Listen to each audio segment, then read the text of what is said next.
नमस्कार। समय संवाद में आपका स्वागत है। मैं हूँ सर्वेश कुमार। देश में लोकसभा चुनाव के कुछ समय पहले 2 मुख्यमंत्रियों की गिरफ्तारी हुई। एक झारखंड के मुख्यमंत्री, हालाँकि उन्होंने इस्तीफ़ा दे दिया था गिरफ्तारी से पहले, लेकिन गिरफ्तारी के लिए ही इस्तीफ़ा उनका हुआ था। हेमंत सोरेन की गिरफ्तारी हुई। उसके बाद दिल्ली के मुख्यमंत्री अरविंद केजरीवाल की गिरफ्तारी हुई। ये दोनों लोग जेल में हैं और इन दोनों की गिरफ्तारी अनियमितताओं और भ्रष्टाचार के आरोपों में हुई। हेमंत सोरेन की गिरफ्तारी जमीन के घोटाले के मामले में और दिल्ली के मुख्यमंत्री की गिरफ्तारी शराब नीति के मामले में हुई है। दोनों पर आरोप हैं। हालांकि दोनों पार्टियां और दोनों के समर्थक यही कह रहे हैं कि उनको झूठा फंसाया गया है, लोकसभा चुनाव को देखते हुए फंसाया गया। अब एक और मुख्यमंत्री पर गिरफ्तारी की तलवार लटक रही है। एक और मुख्यमंत्री फंस गए। ये मुख्यमंत्री कांग्रेस के हैं। इंडिया गठबंधन का जो सबसे बड़ा घटक दल है वो कांग्रेस है और अगुवा भी कांग्रेस है।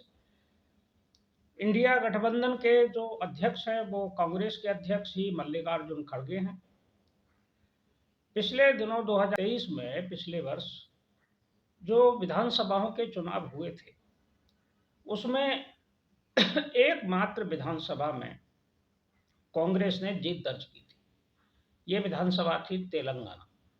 यहाँ टीआरएस, बीआरएस, भारत राष्ट्र समिति की पार्टी को सत्ता से हटाकर कांग्रेस ने सत्ता हासिल की थी और मुख्यमंत्री बने यहाँ के युवा कांग्रेस नेता रेवंत रेड्डी। रेवंत रेड्डी, यूँ तो उनकी जो पृष्ठभूमि है, शुरुआत की जो राजनीति का समय है वो संघ विचार परिवार से जुड़ा रहा है, लेकिन बाद में वो कांग्रेसी हो गए और कांग्रेस की तरफ से मुख्यमंत्री बने। अब रेवंत रेड्डी एक मामले में फंसते नजर आ रहे हैं। मामला है लोकसभा चुनाव के अंतर्गत ही एक फेक वीडियो का। वीडियो प्रसारित हुआ केंद्रीय गृह मंत्री अमित शाह के बारे में। अमित शाह का एक भाषण था जिसमें उन्होंने एससी, एसटी और ओबीसी आरक्षण की वकालत की है, समर्थन किया है। लेकिन इस वीडियो को एडिट करके तोड़ मरोड़ कर इस तरह प्रस्तुत किया गया जिसमें यह दर्शाया गया कि अमित शाह ये कह रहे हैं कि हम एससी, एसटी और ओबीसी का आरक्षण खत्म कर देंगे। इस बात को एडिट करके दर्शाया गया। ये वीडियो जब प्रसारित हुआ तो इसको, फेक वीडियो है ये, इसको शेयर करने में एक्स पर जो शेयर किया उसमें तेलंगाना के मुख्यमंत्री रेवंत रेड्डी भी शामिल है। रेवंत रेड्डी ने खुद टिप्पणी करके इसे शेयर किया। इसके अलावा कांग्रेस के अन्य नेता हैं तेलंगाना के ही, जिन्होंने 5 अन्य नेता भी हैं जिन्होंने इसको शेयर किया है ट्विटर हैंडल पर। अब ये मामला गर्मा गया है, विवाद हो गया है।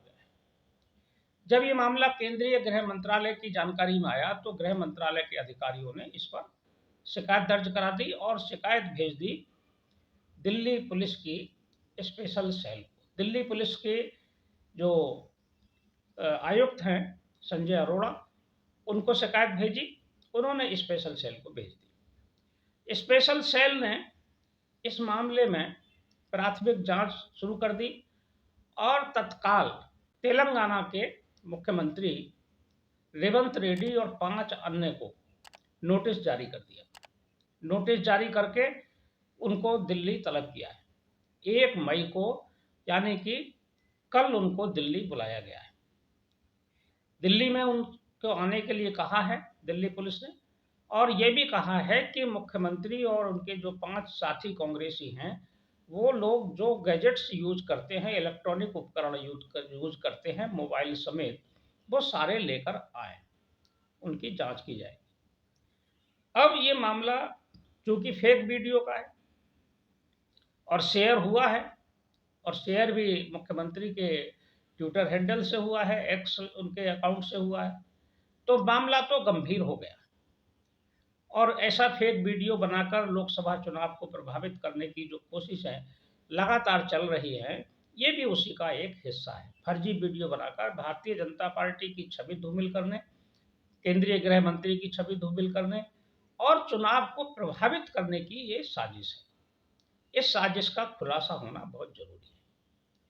लेकिन इस खुलासे के साथ-साथ जैसे ही इसके मूल साजिशकर्ता की जानकारी मिलेगी, उसकी गिरफ्तारी होगी और साजिश में कौन-कौन लोग शामिल हैं, उन सबको दिल्ली पुलिस गिरफ्तार करेगी। हो सकता है इस साजिश में या इसे शेयर करने के मामले में तेलंगाना के मुख्यमंत्री को भी मुश्किलों का सामना करना पड़े। हो सकता है ये गंभीर अपराध है, आईटी एक्ट की कई धाराओं में ये मामला दर्ज है, तो ऐसे मामले में गिरफ्तारी भी हो सकती है। तो एक बार फिर एक और राज्य के मुख्यमंत्री एक गंभीर मामले में फंसते नजर आ रहे हैं। हालांकि ये जो वरिष्ठ पदों पर बैठे हुए लोग हैं, जो मुख्यमंत्री लेवल के लोग हैं, मुख्यमंत्री का पद संभाल रहे हैं, ऐसे लोगों को कोई भी वीडियो शेयर करने में या कोई भी ट्विटर पर सामग्री या व्हाट्सएप पर आई हुई सामग्री को शेयर करने में सतर्कता बरतने की जरूरत होती है। उसके मूल स्रोत की जानकारी भी कर लेनी चाहिए कि ये वास्तव में सही है कि नहीं है। बहुत सारी फर्जी सूचनाएं, बहुत सारी अफवाहें, बहुत सारे मनगढ़ंत कहानियां और षड्यंत्र के तहत तैयार की गई स्टोरियां भी इस तरह से प्रचारित और प्रसारित होती हैं ताकि चुनाव को प्रभावित किया जाए, राजनीतिक लाभ हानि के लिए भी उनका उपयोग होता है। लेकिन जो वरिष्ठ पदों पर बैठे हुए लोग हैं, प्रमुख दायित्वधारी लोग हैं, उनको अपने विवेक से इन चीज़ों का निर्धारण करना चाहिए। जो सही है वो सही है, जो गलत है वो गलत है। इस तरह से ये जो क्षुद्र राजनीति है, किसी भी दल के नेता को, चाहे वो किसी भी दल का हो, चाहे भारतीय जनता पार्टी का हो, कांग्रेस का हो या किसी अन्य पार्टी का हो, किसी की छवि धूमिल करने का किसी को अधिकार नहीं। और जो बात नहीं कही गई है वो उसको उनके मुंह में डालना या उसको तोड़ मरोड़ कर ऐसे पेश कर देना कि जैसे उन्होंने कहा है, ये गंभीर अपराध है। इस पर रोक भी लगनी चाहिए और सामाजिक जागरूकता की भी जरूरत है। सोशल मीडिया एक दुधारी तलवार है, इसकी बहुत शक्ति है। ये सकारात्मक जब होती है तो बहुत ज़्यादा सकारात्मक दिखाती है, फल देती है, सकारात्मक उसके फायदे होते हैं, उसके लाभ भी हैं। लेकिन ये जब नकारात्मक रूप में प्रस्तुत होती है तो बहुत बड़ा नुकसान करती है। ये व्यक्तियों का भी नुकसान करती है, समाज का भी नुकसान करती है, देश का भी नुकसान करती है और संस्थाओं का भी नुकसान करती है। सामाजिक ताने बाने को भी छिन्न भिन्न कर सकती है।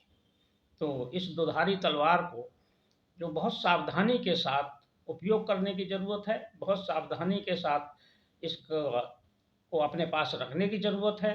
सोशल मीडिया का उपयोग करते समय बहुत ही विवेक, धैर्य और अनुशासन की भी आवश्यकता है। देखते हैं 1 मई को तेलंगाना के मुख्यमंत्री दिल्ली आते हैं कि नहीं आते हैं, वो सहयोग करते हैं कि नहीं करते हैं। अगर वो दिल्ली नहीं आएँगे तो दिल्ली पुलिस की जो विशेष शाखा है वो हैदराबाद जाएगी और हैदराबाद जाकर वो जाँच करेगी। लेकिन उम्मीद ये की जाती है कि वो दिल्ली आएँगे और सहयोग करेंगे। देखते हैं इस एक नई मुसीबत से कांग्रेस कैसे उभरती है। समय संवाद में आज बस इतना ही। कल फिर मिलेंगे किसी एक खास विषय के साथ। तब तक के लिए मैं सर्वेश कुमार सिंह आपसे विदा लेता हूँ। नमस्कार।